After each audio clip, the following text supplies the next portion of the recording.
Hello students, मैं संजीव मिश्रा अपने YouTube channel पर आप सभी का हार्दिक स्वागत करता हूं। आशा करता हूं कि आप सब स्वस्थ मस्त और अपनी पढ़ाई में व्यस्त होंगे। आज हम सब पढ़ेंगे पाठ 9 ब्रजवासी, जिसके कवि हैं भक्त सूरदास जी। स्टूडेंट्स, आज हम सब बहुत ही महत्वपूर्ण टॉपिक, बहुत ही महत्वपूर्ण पाठ पढ़ने जा रहे हैं। पाठ का नाम है ब्रजवासी।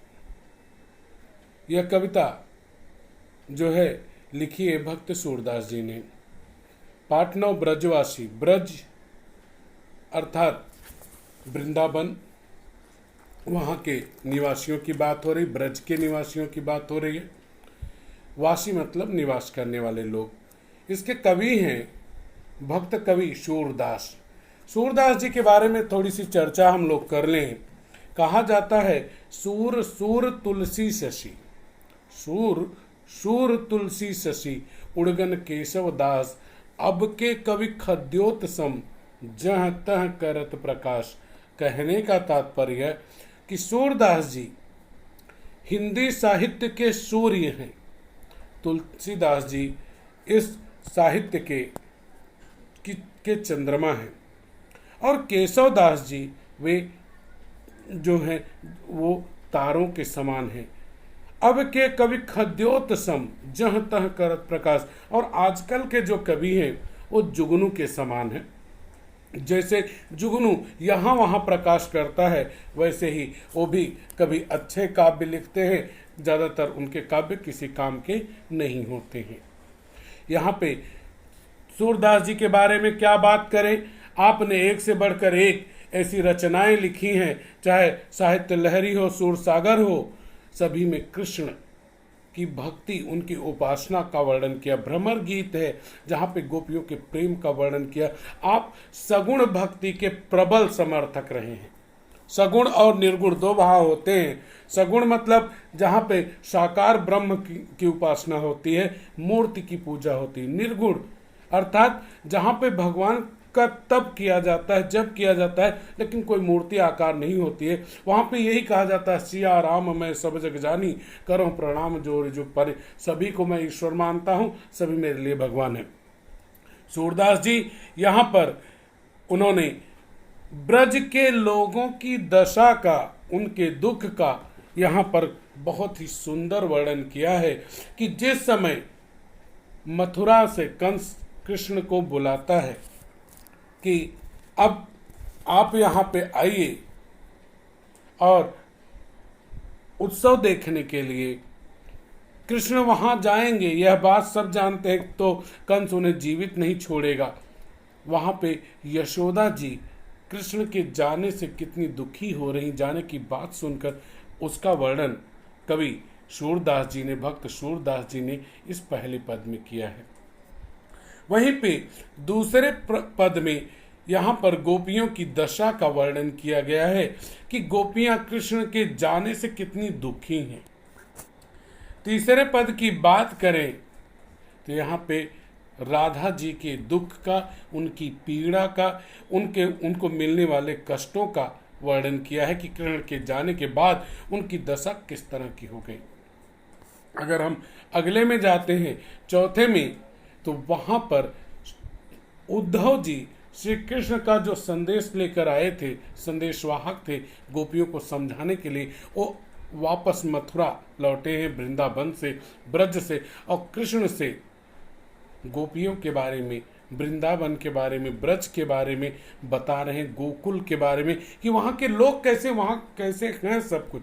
केवल मानव नहीं, पशु पक्षी प्रकृति भी कृष्ण के वियोग में किस तरह से है, उसका वर्णन चौथे पद में किया गया है।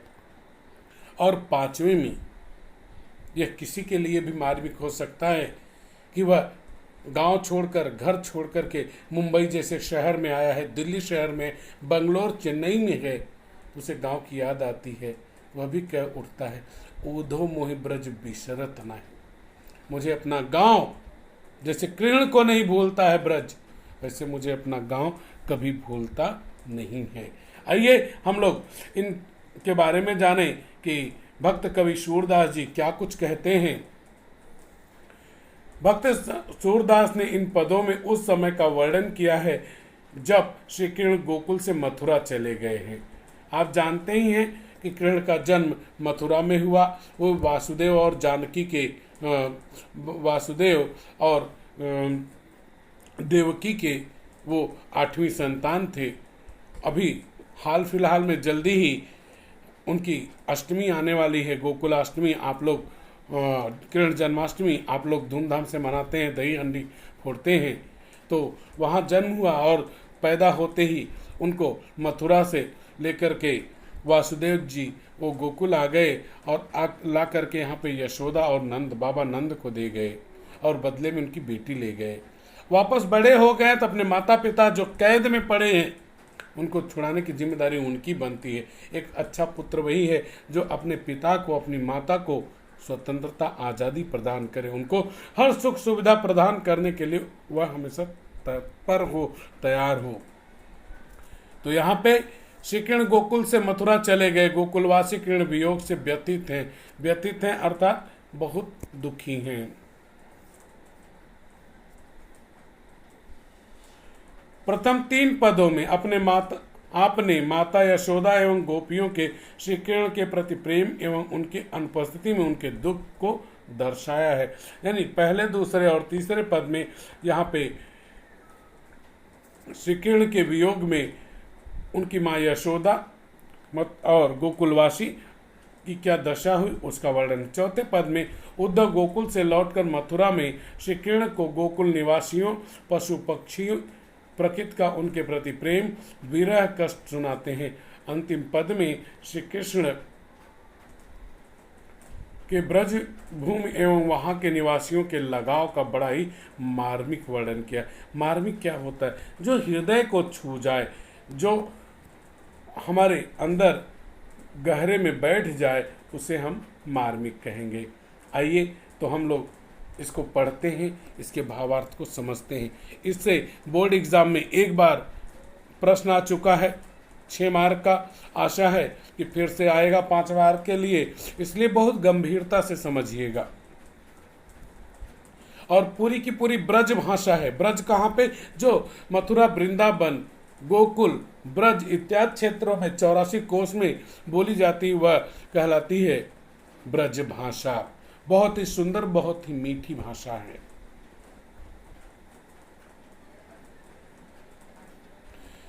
यशोदा बार बार यों भाषे। आप इसे भाषा कहेंगे, हम इसे भाका कहेंगे, क्योंकि अवधि में और ब्रज में यह जो आपका श है वह ख हो जाता है पुरानी हिंदी में। यशोदा बार बार यों भाके। भाके मतलब कहती है। यहाँ पे कविवर सूरदास जी कहते हैं कि अक्रूर जी कंस के कहने पर श्री कृष्ण जी को गोकुल से, ब्रज से मथुरा ले जाने के लिए आए हैं। और ऐसे समय में जब यशोदा माता को यह पता चलता है कि मथुरा से अक्रूर जी कृष्ण को ले जाएंगे, उनका लाडला, उनका कान्हा उनसे दूर हो जाएगा, तो उनकी क्या दशा हो गई है उसका वर्णन है। जशोदा मतलब यशोदा। जशोदा यह जो है यह देशज रूप है, यशोदा शुद्ध रूप है। यशोदा, श्री कृष्ण की माता यशोदा बार बार यह कह रही हैं, यह निवेदन कर रही हैं, यह विनती कर रही हैं, हे को ब्रज हितु हमारो चलत गोपाल ही राखे। है को मतलब है कोई, ब्रज हितु, ब्रज में, हितु मतलब हमारा भला चाहने वाला, चलत गोपाल ही राखो, जाते हुए कृष्ण को, गोपाल मतलब कृष्ण को रोक ले।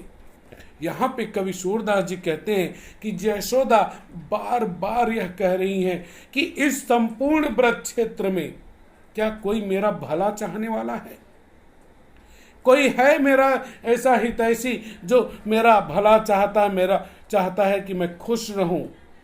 ऐसा अगर कोई मेरा हित चाहने वाला, मेरा भला चाहने वाला है, तो वह केवल एक काम कर दे कि ब्रज छोड़कर जा रहे श्री कृष्ण जी को मथुरा जाने से रोक ले, उन्हें ब्रज में ही रहने के लिए मना ले।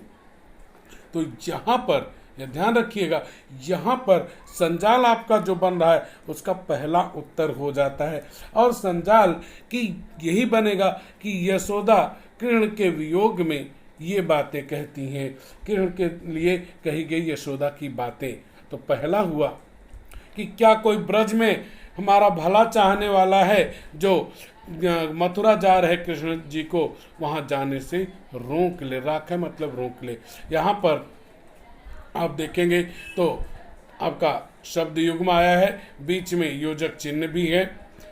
जश और दूसरा प्रश्न बन रहा है, यशोदा बार बार यह कह रही हैं, तो यहाँ पर भी यही सारे उत्तर आएंगे। कहा काज मेरे छगन मगन कौ, नृप मधुपुरी बुलायो।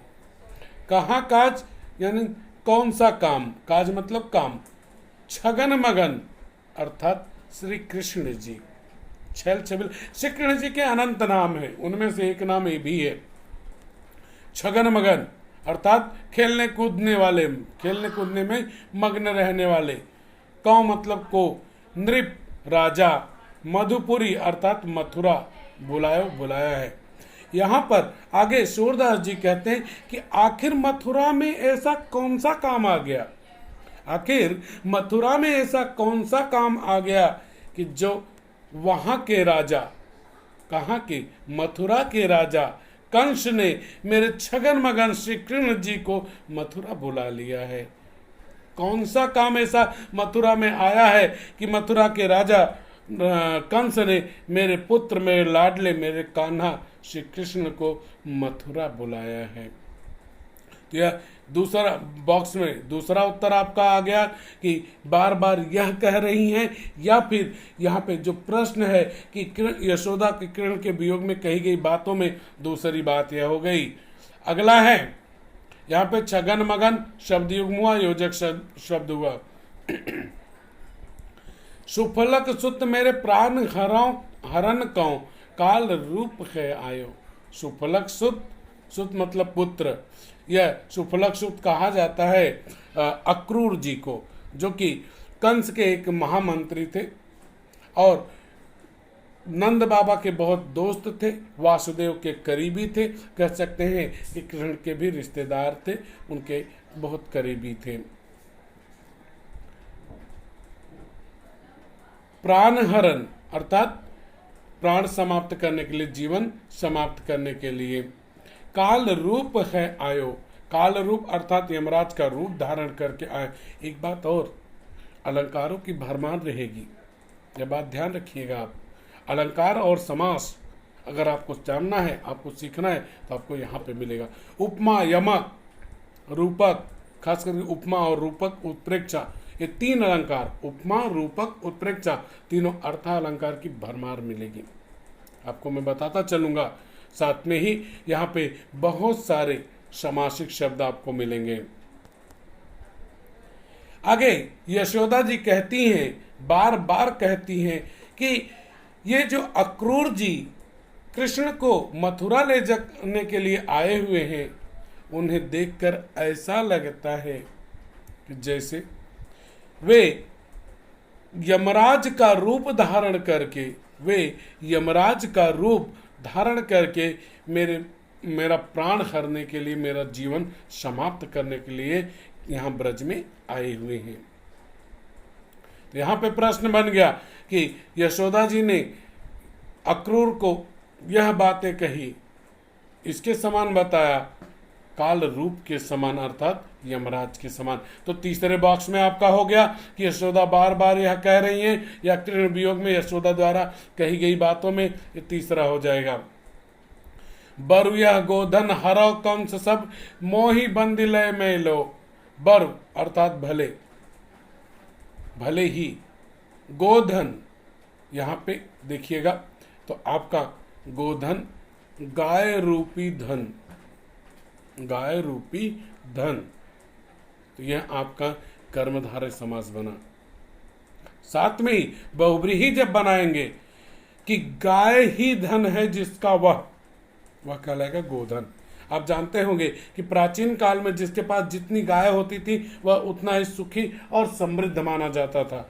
तो यहाँ पे गायों को धन माना गया। आजकल रुपया, पैसा, खजाना, संपत्ति, आभूषण, सोना चांदी यह धन है, लेकिन उस समय जो धन था वह था सामाजिक महत्व का, वह था गायों का और वह था खेतों का, वह संपत्ति मानी जाती थी।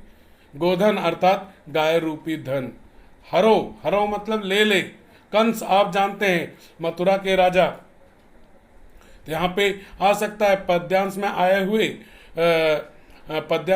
हुए स्थान का नाम मधुपुरी, मधुपुरी अर्थात मथुरा, और ब्रज, ये दो हो गए। पद्यांश में आए हुए व्यक्तियों के नाम यशोदा, सुफलक सुत यानी अक्रूर जी, और कंस, और साथ में छगन मगन तो चल ही रहे हैं। कंस मथुरा के राजा आप जानते हैं, बहुत दुष्ट था। सब मोहि बंदी लय मेलो, मोहि यानी मुझे, बंदी कारागार में, जेल में, कैद खाने में, लय मेलो डाल दे। आगे वो अपनी इच्छा प्रकट करती हैं।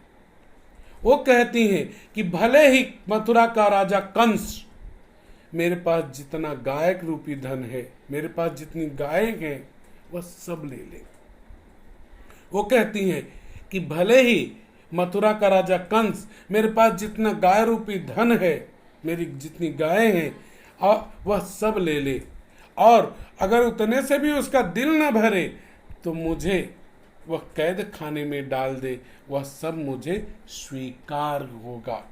तो अगली बात वो कहती हैं तो यहाँ पे कि भले ही कंस मेरी सारी गायों को ले ले और चाहे मुझे कैद खाने में डाल दे, लेकिन मेरे लल्ला को, मेरे नंद लाल को, मेरे कृष्ण को वह मथुरा न बुलाए। यहाँ पे माँ की ममता क्या होती है आप स्वभाव से जानते होंगे कि माँ कैसी होती है। तो यशोदा ने तो कृष्ण को बचपन से पाला है। बच्चे से बिछड़ते समय कितना दुख हो रहा है उन्हें। वो कहती हैं कि भले ही कंस मेरी सारी गायों को ले ले और मुझे कैद खाने में डाल दे। ये चौथे बॉक्स में आएगा आपके कि यशोदा बार बार यह करें, या फिर कि यशोदा किरण के वियोग में यशोदा द्वारा कही गई बातें। वह अगला देखते हैं तो क्या करे वो, बदले में क्या करे, कंस से क्या उम्मीद करती। इतनो ही सुख कमल नयन मेरी आँखियन आगे खेलो। इतनो ही अर्थात इतना ही, सुख अर्थात आनंद, खुशी, कमल नयन, देखिए शब्द युग्म भी हुआ, साथ में ही यहाँ पे आपका समास भी हो गया। कमल रूपी नयन, कमल जैसे नयन, नयन मतलब आंखें, तो यहाँ पे आपका कर्मधारय समास। कमल के समान नयन है जिसका वह बहुब्रीहि समास। अखियान मतलब आंखों के आगे खेलो, खेलता रहे। आगे वो क्या इच्छा प्रकट करती हैं, वो कहती है भले कंस मेरी सारी गायों को ले ले, चाहे वह मुझे कैद खाने में डाल दे, जेल में डाल दे, लेकिन एक काम कर दे। वह काम क्या है? इतनो ही सुख कमल नयन मेरी आँखियां आगे खेलो, मुझे इतना सुख दे दे। कौन दे दे? कंस दे दे कि मेरे कृष्ण जिनकी आंखें कमल के समान हैं, वे सदैव मेरी आंखों के सामने खेलते रहे। क्या इच्छा है माता यशोदा की कि भले ही कंस मेरी गायों को ले ले, भले ही कंस वह मुझे कैद खाने में डाल दे, लेकिन मुझे इतना सुख दे दे, इतना आनंद दे दे कि मेरा बेटा, मेरा कान्हा, मेरा कृष्ण जिसकी आंखें कमल के समान सुंदर हैं, वह मेरी आंखों के सामने हमेशा खेलता रहे। बासर बदन बिलोकत जीवों, आगे उनकी क्या इच्छा है? बासर बदन बिलोकत जीवों, निज निज अंकम लाऊं। बासर मतलब दिन भर, और यह शुद्ध रूप है, और वासर ब की जगह वह हो जाए, वह शुद्ध रूप है। बदन, बदन मतलब यहाँ पे तो होता है शरीर, देह, लेकिन यहाँ पे होगा मुख। विलोकत अर्थात देखते हुए, जीवों मतलब जीवन जीना चाहती हैं। निशि यह अशुद्ध रूप है, शुद्ध क्या है? यहाँ छोटा सा की जगह बड़ा सा। निश मतलब रात, निज मतलब खुद के, अंकम अंक अर्थात गोदी में भरना। अंक, अंक मतलब गोदी में, मतलब अंक मतलब गोदी, गोदी मतलब बाहों में, इस तरह से पकड़ के माताएं अक्सर अपने बच्चों को दुलारती हैं, इसी तरह से करती हैं। अंकम म मतलब मैं, लाऊं, भर लूं। उनकी अगली इच्छा है माँ यशोदा की, वो कहती हैं कि मेरी यह इच्छा है कि मैं दिन भर अपने श्री कृष्ण के मुख को देखते हुए जीवित रहूं, दिन भर उसका चेहरा मैं देखती रहूं, उसका मुख देखती रहूं, निज निज अंग कमलाऊं, और रात के समय मैं उसे अपनी बाहों में, अपनी गोदी में भर के उसे सुलाऊं। माँ की इच्छा ऐसी ही होती है। आप जानते हैं माँ जो है वह जगत जननी होती है, वह सर्वज्ञ होती है, सर्व से सबसे बड़ी गुरु होती है। उसी माँ का वर्णन है, उसी माँ की पीड़ा है यहाँ पे। तिह बिछुरत जो जियो कर्म बस, तिह मतलब उससे, बिछुरत अर्थात अलग होते समय, बिछड़ते समय, जो जियो, जियो मतलब जिंदा रही तो, कर्म बस अर्थात भाग्य से, तव हंसी का ही बुलाओ, तव मतलब तब, हंसी मतलब मुस्कुरा कर, प्रसन्न होकर, का ही बुलाऊं, किसे बुलाऊंगी। आगे वे कहती हैं अगर मेरा कान्हा चला गया, अगर मेरा कृष्ण मेरी आंखों से दूर हो गया, वह मुझसे दूर चला गया, तो उसके जाने के बाद अगर उससे बिछड़ने से मैं भाग्य से जीवित भी रही, जिंदा भी बच गई, अगर किरण चला गया तो गारंटी है, माँ यशोदा कहती है, मैं जिंदा नहीं रहूंगी। लेकिन अगर मैं उसके किरण के से बिछड़ने के बाद भाग्य से अगर जिंदा भी रही, तो मेरा यह जीवन किस काम का, क्योंकि मैं फिर हंस करके किसको बुलाऊंगी, किसको कान्हा कान्हा पुकारूंगी, किसे कृष्ण कृष्ण बुलाऊंगी। और इस तरह से एक माँ की ममता यहाँ पर सूरदास जी ने प्रकट की है। अर्थात कृष्ण से बिछड़ने के बाद वे जिंदा नहीं रहेंगी, और साथ में ही वह अगर जिंदा भी रही तो जीवन भर वह कभी हंस नहीं पाएंगी। कमल नयन गुण टेरत टेरत, दुखित नंद जू की रानी। कमल नयन, कमल रूपी नयन, वही चीज जो वहां था, यहाँ पे आपका उपमालंग, आपका कर्मधारय समास आ गया। गुण, गुण मतलब गुण, टेरत टेरत उसका वर्णन करते हुए, उसका गुणगान करते हुए, दुखित अर्थात अत्यधिक दुखी, नंद जू की रानी, नंद जी, नंद आप जानते हैं बाबा नंद जी की रानी। सूरदास जी कहते हैं, कवि सूरदास जी, भक्त सूरदास जी कहते हैं कि कमल नयन अर्थात भगवान श्री कृष्ण के गुणों का वर्णन करते करते, उनका नाम लेते लेते माँ यशोदा जो नंद की पत्नी है वो बहुत दुखी हो गई। आपको एक बात बता दूं, हिंदी के प्रकांड पंडित आचार्य रामचंद्र शुक्ल जी ने सूरदास जी के बारे में कहा है कि सूर ने अपनी अंधी आंखों से ममता का कोना कोना झांक लिया है। विद्यार्थियों, ऐसे सूरदास को हम पढ़ रहे हैं, आप पढ़ रहे हैं, ये महानता है। इस तरह से पहले पद में यहाँ पे कवि ने माँ यशोदा की पीड़ा का, उनकी भावनाओं का, उनकी ममता का बहुत ही सुंदर वर्णन किया हुआ है। ये पद्यांश में या इस कविता में जब प्रश्न पूछा जाएगा तो आपका शब्द संपदा के प्रश्न में एक प्रश्न यह जरूर रहेगा कि निम्नलिखित शब्द के लिए पद्यांश में आया हुआ शब्द, जैसे अलग होते हुए के लिए आया शब्द बिछुरत, भाग्यवश, कर्मवश, यहाँ पे वर्णन करते हुए टेरत टेरत, इस तरह का प्रश्न जरूर आएगा। दूसरे पद में हम लोग चलते हैं, जहां पर कवि सूरदास जी ने कृष्ण के वियोग में जो है गोपियों की क्या दशा हुई है, वहाँ के लोगों की क्या स्थिति है, जो कि उनसे अनन्य प्रेम करती हैं, उनका वर्णन यहाँ पर किया गया है। देखते हैं, प्रीति कर काहू सुख न लहू, प्रीति अर्थात प्रेम, काहू अर्थात किसी को भी, न लहो नहीं मिलता है, लेहो मतलब मिलना। सूरदास जी कहते हैं कि गोपियां किरण के वियोग में बहुत व्यथित हो गई हैं, बहुत दुखी हैं, बहुत ही ज्यादा वे चिंतित हैं। उनको कहीं भी चैन और आराम नहीं मिल रहा है। ऐसे में वे कहती हैं कि प्रेम करके इस संसार में कभी किसी को सुख नहीं मिला है। प्रीति पतंग करी पावक सौ आपे प्राण देहो। प्रीति प्रेम, पतंग आप जानते हैं भंवरा, जिसे आप शलभ भी कहते हैं।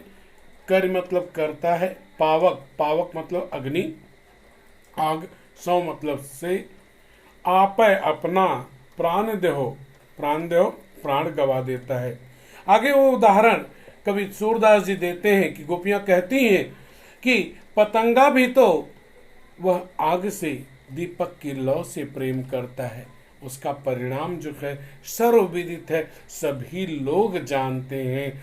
उसे अपना प्राण गंवाना पड़ता है, वह मर जाता है। इस तरह से वह आनंद नहीं पाता, उसे सुख की प्राप्ति नहीं होती है।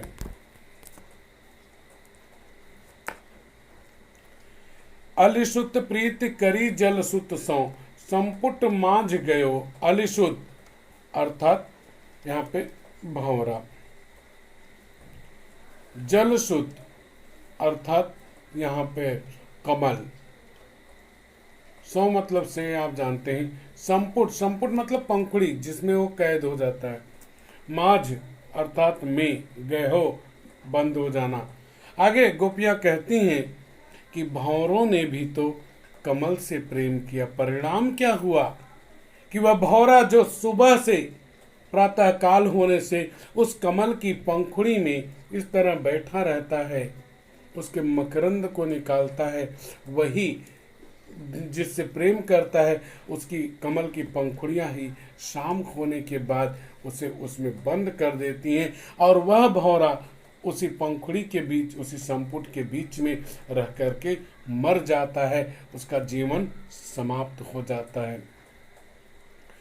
सारंग प्रीति करी जू नाद सौ सन्मुख बान शेखो। सारंग मतलब हिरण, मृग, प्रीति प्रेम, जू मतलब से, जू मतलब जो, नाद, नाद मतलब ध्वनि, आवाज, बाजे की आवाज, सौ से, सन्मुख सामने से, इधर से, सामने से, बाण, बाण मतलब बाण, तीर, सेहो सहना पड़ता है।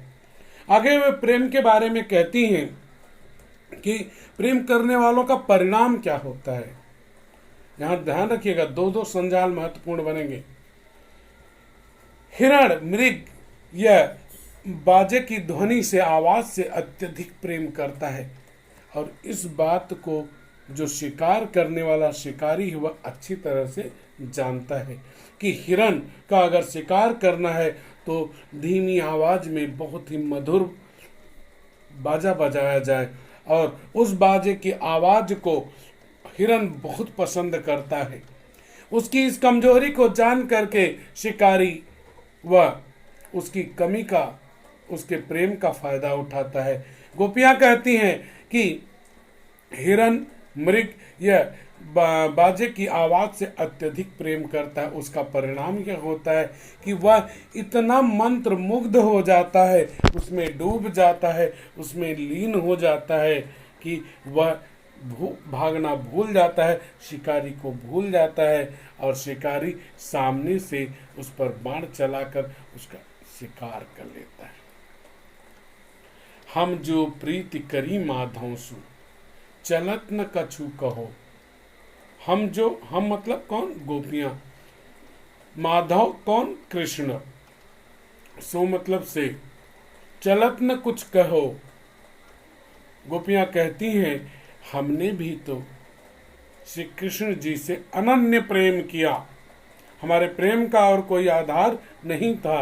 परिणाम क्या हुआ कि वे जब हमें छोड़ करके, गोकुल को छोड़कर, ब्रज वृंदावन को छोड़ करके वो मथुरा जाने लगे, तो जाते समय उन्होंने कुछ भी नहीं कहा। यहाँ पे बहुत सारे दो संजाल बने। पहला संजाल यह बना कि पद्यांश में प्रेम करने का परिणाम, तो यहाँ पे होगा पतंगे को आग या कहे परिणाम क्या हो, पतंगे को अपने प्राण गंवाने पड़े। अलिशुत अर्थात भौरे को उसे भी अपने प्राण गंवाने पड़े। कमल ने उसे अपने संपुट में बंद कर लिया और ये हिरण को भी सामने से बाण सहन करना पड़ा और गोपियों को भी कृष्ण से बिछड़ना पड़ा। वे जाते समय कुछ नहीं बोले। अगला जो यहाँ संजाल बनेगा कि यहाँ पर प्रेम करने वाले लोगों का उदाहरण, तो वह हुआ पतंगा और पावक का, अलिसुत और जलसुत का, सारंग और नाद का, गोपियों का और माधव का। अंतिम पंक्ति देखते हैं दूसरे का, सूरदास प्रभु बिन दुख पावत नैनन नीर ब्यों। गोपियां कहती हैं कि सूरदास जी कह रहे हैं कि गोपियां कह रही हैं कि हे प्रभु कृष्ण, आपके बिना हमें बहुत अधिक दुख मिल रहा है, बहुत अधिक पीड़ा सहन करनी पड़ रही है। नैनन नीर बहो, नैनन मतलब आंखों से, नीर अर्थात आंसू। आपके वियोग में, आपके जाने के बाद हमारी आंखों से लगातार आंसू की धारा बह रही है। इसलिए यह उदाहरण अनन्य प्रेम का उदाहरण है, जहां पर श्री कृष्ण के वियोग में गोपियों की दशा का बहुत ही सुंदर वर्णन कवि सूरदास जी ने, भक्त सूरदास जी ने किया हुआ है। यह इस बार बोर्ड एग्जाम में आ सकता है। विद्यार्थियों, माँ यशोदा के दुख का वर्णन हो गया, साथ में गोपियों के दुख का वर्णन हुआ। अब उसकी बात जो उनकी प्रिय है, श्री कृष्ण की प्रिय है, सबकी प्रिय है, सबकी चहेती है, राधा जी। उनके दुख का कोई पारावार नहीं है। उनके दुख को हम लोग देखते हैं और समझते हैं। अति मलिन वृषभानु कुमारी, अति मतलब अत्यधिक, मलिन, मलिन का मतलब होता है उदास। वृषभानु, वृषभानु अर्थात वृषभानु की, वृषभानु नाम है राधा जी के पिताजी का, कुमारी अर्थात पुत्री। कवि सूरदास जी राधा के दुख का वर्णन करते हुए कहते हैं, जब श्री कृष्ण जी मथुरा चले गए, गोकुल के लोगों को अपने विरह में, अपने वियोग में तड़पता हुआ छोड़ करके, उस समय सब दुखी थे, लेकिन राधा का दुख सबसे अधिक था।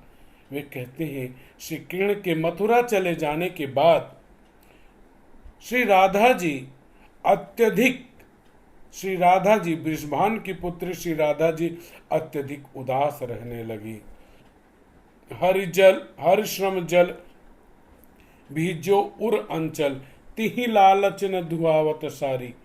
कवि सूरदास जी कहते हैं, हरि अर्थात श्री कृष्ण, श्रम जल अर्थात पसीना, उर अंचल अर्थात सामने का जो साड़ी का आंचल होता है, भाग होता है वह, तिह अर्थात उस, धुआवत धुलाती है, सारी, सारी मतलब साड़ी। सूरदास जी राधा जी के दुख का वर्णन करते हुए कहते हैं कि श्री राधा जी की साड़ी के ऊपर, उनके आंचल के ऊपर श्री कृष्ण जी के पसीने की बूंदें लगी हैं। क्या लगी हैं? श्री कृष्ण जी के पसीने की बूंदें लगी हैं। तिहि लालच न धुआवत सारी, उन बूंदों से श्री कृष्ण जी के शरीर की गंध आती है। उन बूंदों से श्री कृष्ण जी के शरीर की गंध आती है। राधा सोचती है कि यदि मैं इस साड़ी को धुला देती हूँ तो निश्चित है कि साड़ी से आने वाली जो श्री कृष्ण की गंध है वह चली जाएगी। इस कारण से वे उस सुगंध को हमेशा अपने पास रखना चाहती हैं। इस कारण से वे साड़ी धुलाती नहीं हैं। तो यहाँ प्रश्न बना कि राधा जी के पिताजी का नाम वृषभानु और साथ में ही प्रश्न बना कि राधा जी के साड़ी न धुलाने का कारण, क्योंकि धुलाने पर साड़ी के आंचल पर पड़ी श्री कृष्ण जी के पसीने की गंध चली जाएगी, इस कारण से वे साड़ी को नहीं धुलाती हैं। यहाँ पे यह भी प्रश्न बनता जा रहा है, कृति पूर्ण कीजिए, चौखट पूर्ण कीजिए, और वह है कि श्री कृष्ण के वियोग में राधा की दशा। तो पहला ही मिल गया कि वे अत्यधिक उदास रहती हैं। अगला कि अधमुख रहती अनत नहीं चितवत, ज्यों गत हारे थकित जुअर। मैंने आपसे कहा था कि अलंकारों की भरमार होगी, उपमा उत्प्रेक्षा रूपक की। अधमुख नीचे मुंह किए हुए, अनत नहीं चितवत, अनत मतलब दूसरी तरफ, चितवत मतलब देखती है, ज्यों अर्थात जैसे। यहाँ पे देखिए ज्यों आया उत्प्रेक्षा अलंकार। गत, गत मतलब संपत्ति धन। हारे थकित जुआरी, थकित मतलब थका हुआ, जुआरी जुआ खेलने वाला। आगे सूरदास जी राधा के दुख का वर्णन करते हैं। वे कहते हैं कि श्री कृष्ण से वियोग होने के बाद राधा जी हमेशा मुंह लटकाए हुए रहती हैं, मुंह नीचे किए हुए रहती हैं, दूसरी तरफ नहीं देखती, कहीं नहीं देखती, अन्यत्र नहीं देखती हैं। उन्हें देखकर ऐसा ही लगता है जैसे कोई जुआ खेलने वाला जुआरी हो और वह अपनी सारी संपत्ति वह हार चुका हो। तो इस तरह से यहाँ पर अगर आप देखें तो उत्प्रेक्षा अलंकार है। तो अगला आपको मिल गया यहाँ पे राधा जी की दशा कि वे मुंह लटकाए हुए, मुंह नीचे किए हुए रहती हैं और साथ में ही दूसरी तरफ कहीं पर भी नहीं देखती हैं। छोटे चिकुर बदन कुम्हलाने, जो नलिनी हिमकर की मारी। चिकुर, चिकुर मतलब बाल, बदन शरीर, कुम्हलाना अर्थात कमजोर हो जाना। ज्यों, ज्यों फिर से आया, ज्यों त्यों, तो यहाँ पे उत्प्रेक्षा अलंकार। नलिनी, नलिनी यानी कमिलनी, कमल की पत्नी कमिलिनी, सफेद रंग का होता है। हिमकर की मारी, हिमकर अर्थात बर्फबारी। आगे सूरदास जी कहते हैं कि राधा जी के बाल हमेशा खुले रहते हैं, अर्थात उन्होंने साज श्रृंगार करना पूरी तरह से छोड़ दिया है। और साथ ही साथ श्री कृष्ण के वियोग के कारण वे बहुत कमजोर पड़ गए, उनका शरीर बहुत कमजोर पड़ गया। तो आपको अगले बॉक्स के लिए मिल गया, यहाँ पे तीसरे बॉक्स के लिए मिल गया है कि उनके बाल खुले रहते हैं और उनका शरीर जो है वह कुम्हला गया है, कमजोर पड़ गया है। उन्हें देख करके ऐसा लगता है कि जैसे बर्फबारी हो गई हो और बर्फबारी होने के बाद, हिमपात होने के बाद जैसे कमिलिनी सूख जाती है, मुरझा जाती है, उसी तरह से श्री कृष्ण से बिछड़ने के बाद राधा जी का शरीर पूरा कुम्हला गया है, वे सूख गए। यहाँ पे राधा जी के अनन्य प्रेम का कवि ने बहुत ही सुंदर वर्णन किया। तो यहाँ पर आपको प्रश्न मिले, प्रश्नों के उत्तर मिल गए हैं और आगे हम लोग चलते हैं चौथे पद में। चौथे में देखेंगे कि किस तरह से राधा, गोपियाँ, यशोदा माँ, उन सब से मिलने के बाद, ब्रज से मिलने के बाद, गोकुल से मिलने के बाद, वहाँ की गायों से मिलने के बाद, वहाँ के लोगों से मिलने के बाद, वे उद्धव जो आए थे लोगों को समझाने, उद्धव कृष्ण के मित्र हैं, मैं आपको बता दूं, और कृष्ण के जैसे ही दिखते हैं। भ्रमर गीत में सूरदास जी ने बहुत ही सुंदर इसका उद्धव जी का और गोपियों का संवाद बताया हुआ है। यहाँ पर उसी का एक अंश है अगले दोनों पदों में, जहाँ पर उद्धव गोकुल से वापस गए, वृंदावन से वापस गए, ब्रज से वापस गए, उनके ऊपर ब्रज का क्या प्रभाव पड़ा, उसी का वर्णन यहाँ पे कवि ने किया हुआ है। कहाँ लो कहिए ब्रज की बात, वे कहते हैं, उद्धव जी कहते हैं कि हे कृष्ण, मैं ब्रज की के बारे में क्या कुछ कहूँ, कौन कौन सी बातें आपको बताऊं। ब्रज के बारे में मैं आपको क्या क्या बताऊं। सुनहु श्याम तुम बिन उन लोगन, जैसे दिवस बिहार। श्याम अर्थात श्री कृष्ण, उन लोगन अर्थात ब्रज के लोगों के, जैसे दिवस बिहात। बिहात अर्थात बीतना। यहां पर कठिन शब्द मैंने बता ही दिए। उद्धव जी कहते हैं श्री कृष्ण से कि हे कृष्ण, तुमसे बिछड़ने के बाद, तुमसे अलग होने के बाद मैं गोकुल के लोगों, ब्रज के लोगों, वृंदावन के लोगों के बारे में क्या कुछ कहूं। तो अगर सुनना चाहते हो तो हे कृष्ण ध्यान से सुनो। तुमसे बिछड़ने के बाद उनका दिन जैसे बीतता ही नहीं। वो वे बेचारे ऐसे हो गए हैं जैसे उनका दिन अब बीतता ही नहीं है। वे एक ही दिन में फंसे रहते हैं और उनका दिन बीतने वाला नहीं है। हम लोग कहते हैं ना, जैसे दुख का क्षण है कि यार दिन नहीं बीत रहा है, ये बुरे दिन समाप्त नहीं हो रहे हैं। वही वो कहते हैं उद्धव कि हे कृष्ण, तुम्हारे वियोग के कारण उन लोग की ऐसी हालत हो गई जैसे उनका दिन अब बीतता ही नहीं है। गोपी ग्वाल गाय गोसित सब, मलिन बदन कृषगात। गोपी अर्थात गोपियां, ग्वाल ग्वाले, ग्वाल सखा उनके, गाय अर्थात गाय, गोसुत, गो मतलब गाय, सुत मतलब बच्चा यानी बछड़ा। सब मलिन, मलिन उदास, वदन अर्थात शरीर, कृष कमजोर, गात मतलब शरीर। आगे वे कहते हैं उद्धव जी कि हे कृष्ण, तुम्हारे वियोग में, तुमसे बिछड़ने के बाद वहां के ब्रज के लोगों की दशा क्या हुई।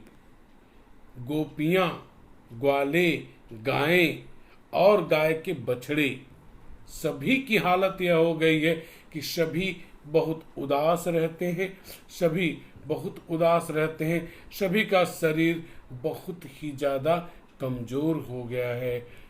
तो यहाँ पर यह आया है कि कृष्ण के वियोग में ये लोग कमजोर हो गए, ये कमजोर हो गए या ये उदास रहते हैं। 4 बॉक्स बना है, गोपी, ग्वाल, गाय, गोसुत सब। परम दीन जन शिशिर हेमखत, अंबुज गण विनुपात।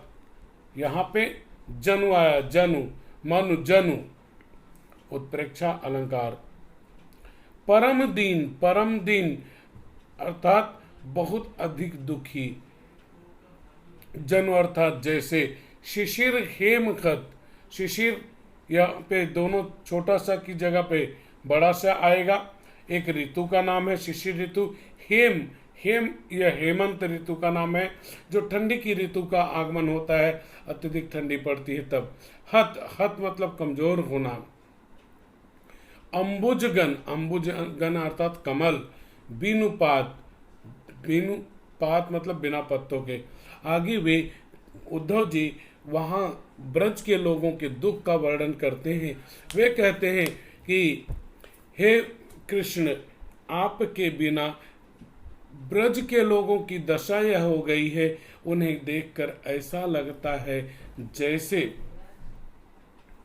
बहुत अधिक ठंडी जब पड़ती है, जब शिशिर ऋतु होती है, हेमंत ऋतु होती है, उसके प्रभाव के कारण कमल जो है उसका पौधा वह बहुत कमजोर हो जाता है।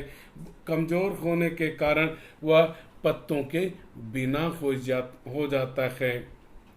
जो को आवत देख दूरी ते पूछी ते उही पूछत कुशलाद। वे आगे कहती हैं, यहाँ पे भी ध्यान रखिए कि 2 ऋतुओं के नाम आ गए हैं। आए हुए पौधे या फूल का नाम अंबुज यानी कमल। जो को आवत देख दूरी ते उही पूछत कुशलाद। आवत आता है, दूरी ते अर्थात दूर से ही, उही अर्थात उससे, कुछ कुशलात अर्थात हालचाल। आगे वे कहते हैं कि गोपियों की दशा क्या हो गई है, कि गोपियां जब किसी को दूर से आते हुए देखती हैं, जो ब्रज की तरफ आ रहा है, कहाँ से, मथुरा से आ रहा है, उसे रोक लेती हैं और रोक करके उससे आपके बारे में पूछती हैं, आपका हालचाल पूछती हैं। चलन न देत प्रेम आतुर उर, कर चरणन लपटात। वे गोपियां उनके पैरों में लिपट जाती हैं, चरण अर्थात पैरों में लिपट जाती हैं, उसे रास्ते पर आगे नहीं बढ़ने देती। प्रेम से भरी हुई, आपके प्रेम से भरी हुई वे गोपियां उनके चरणों से लिपट जाती हैं, उनको आगे नहीं बढ़ने देती हैं। पिक चातक वन वसत न पावत। यहाँ पे पिक कोयल, चातक एक पक्षी जिसे चकोर कहते हैं, वन वसत न पावत, वसत मतलब बसने, न पावत वायस बलि नहीं खात, वायस अर्थात कौवा। इतना ही नहीं, ये तो पशुओं की बात हो गई, लोगों की बात हो गई, गोपियों की बात हो गई, और पक्षियों की बात करते हैं। आपके वियोग के कारण गोकुल के लोग वे कितने दुखी हैं, उसका वर्णन है। पिक चातक वन वसत न पावत। मीठा बोलने वाले, मधुर बोलने वाली जो कोयल है, और वह पपीहा, वह चातक जो बहुत ही सुरीला बोलता है, लोग, गोकुल के लोग, ब्रज के लोग उसे जंगल में रहने नहीं देते हैं, क्योंकि जब वह अपनी मधुर आवाज छेड़ता है तब गोपियों को आपकी याद आती है, गोकुल के लोगों को आपकी याद आती है। इस कारण से लोग उसे जंगल में रहने नहीं देते। तो यहाँ पद्यांश में आए पक्षी का नाम पिक, चातक, दो यहाँ हुआ। वायस वलि नहीं खात, वायस मतलब कौवा, और जो कौवा है वह श्राद्ध पक्ष में लोग उसे बुलाते हैं कि आओ, और यह पिंडदान का जो चावल है और दूध है उसे खाकर जाओ, पिंड को खाकर जाओ, जिससे हमारे पूर्वजों का उद्धार हो। लेकिन आपके वियोग से दुखी वह कौवा भी बलि नहीं खाता है। इस तरह से इस पद्यांश में तीन तीन पक्षियों के नाम आए हैं। सूर श्याम संदेशन के डर पथिक न उही मगजात। संदेशन अर्थात संदेशों के, पथिक राहगीर, उही मग, मग मतलब रास्ता, उही उस रास्ते से। सूरदास जी कहते हैं कि उद्धव कह रहे हैं कि हे कृष्ण, कोई भी ब्रज से मथुरा आने जाने वाले रास्ते पर अब नहीं चलता है। लोगों को यह डर है कि गोपियां जिसे भी देखेंगी उससे वो आपका हाल चाल पूछेंगी, आपके बारे में पूछेंगी, और तब तक नहीं छोड़ेंगी जब तक वह आपके बारे में बता नहीं देता है। साथ में ही यहाँ पर एक प्रश्न आपका यह भी बना कि पथिकों के साथ, राहगीरों के साथ गोपियों का या ब्रजवासियों का व्यवहार, तो यहाँ पे आया जो कोई उस रास्ते आता है उससे आपका कुशल क्षेम पूछती हैं, उसको चलने नहीं देती हैं और उसके पैरों से लिपट जाती हैं। साथ ही साथ वो आपके संदेश को आप तक पहुंचाने की बात करती हैं। अंतिम में चलते हैं कि जब ये सारा समाचार उद्धव ने कृष्ण को सुनाया तो कृष्ण के ऊपर उसका क्या प्रभाव पड़ गया, उस बात को हम लोग यहाँ पे जानते हैं। उद्धव मोहि ब्रज बिसरत नाही। उद्धव मतलब उद्धव, ये जो है कृष्ण के मित्र हैं, कृष्ण के जैसे हैं। उद्धव से सारी जानकारी, वहां का हालचाल सुनने के बाद, जानने के बाद श्री कृष्ण जी कहते हैं कि हे उद्धव, मुझे ब्रज भूलता नहीं है। तो ध्यान रखिएगा, यह जो है बहुत महत्वपूर्ण संजाल आपके बनते जा रहे हैं कि क्या क्या कृष्ण को नहीं बोल रहा है। तो पहला तो आ गया ब्रज, वृंदावन, गोकुल, वन उपवन, सघन कुंज खिंचाई। वे कहते हैं कि मुझे यह भी नहीं बोलता, वृंदावन में नहीं बोल रहा हूं, मतलब ब्रज नहीं बोल रहा हूं, गोकुल को मैं नहीं भूला पा रहा हूं, वहां के वन को नहीं भूल रहा हूं, वहां के उपवन अर्थात बगीचों को नहीं भूल पा रहा हूं, सघन अर्थात घनी, कुंज अर्थात झाड़ियां, वहां की घनी झाड़ियों को भी मैं नहीं भूल रहा हूं। तो यहां पर भी आपका संजाल जो बना वह यही बना कि कृष्ण इन्हें नहीं भूल पा रहे हैं। वृंदावन मतलब ब्रज, वृंदावन गोकुल, वहां के वन उपवन, वहां की घनी झाड़ियों को। आगे और क्या नहीं बोल रहे, प्रात समय माता जसमत अरु नंदु देख सुख पावत। प्रात समय, प्रात मतलब सुबह के समय, जसुमत अर्थात माँ यशोदा, और मतलब और नंद बाबा नंद, सुख पावत आनंद मिलता था। आगे वे कहते हैं कि मैं यह कैसे भूल सकता हूं, और क्या भूल नहीं रहे, मैं यह कैसे भूल सकता हूं कि जब मैं ब्रज में था, गोकुल में था, वृंदावन में था, कि सुबह सुबह ही माता यशोदा और बाबा नंद के दर्शन मुझे होते थे। उनका दर्शन पाकर मैं अत्यधिक आनंदित होता था। मैं इसे भूल नहीं पा रहा हूँ।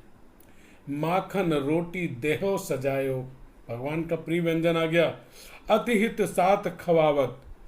आगे वे कहते हैं देहो मतलब दही, अतिहित अर्थात बहुत प्रेम से, साथ खवावत साथियों के साथ, खवावत मतलब खाता था। आगे कृष्ण जी कहते हैं उद्धव से कि हे उद्धव, माँ मुझे माखन रोटी, माखन में माखन से लगी हुई रोटी और दही सजा कर देती थी। वह मैं अत्यधिक प्रेम से अपने मित्रों के साथ खूब खाता था। तो यहाँ पे आया पद्यांश में आए हुए खाद्य पदार्थों के नाम माखन, रोटी और दही। श्री कृष्ण इनके साथ में प्रेम से माखन रोटी खाते थे अपने मित्रों के साथ में। गोपी ग्वाल बाल संग खेलत, सब दिन हंसत शिरात। शिरात मतलब बीतना, संग मतलब साथ, गोपी ग्वाल वाल मतलब बाल। आगे कृष्ण कहते हैं कि हे उद्धव, मैं जब वृंदावन में था, ब्रज में था, तो मैं गोपियों के साथ, ग्वालों के साथ, वहां के बच्चों के साथ दिन भर खेलता रहता था। इस तरह से मेरा दिन रात हंसते खेलते बीत जाता था। श्री कृष्ण इनके साथ खेलते थे।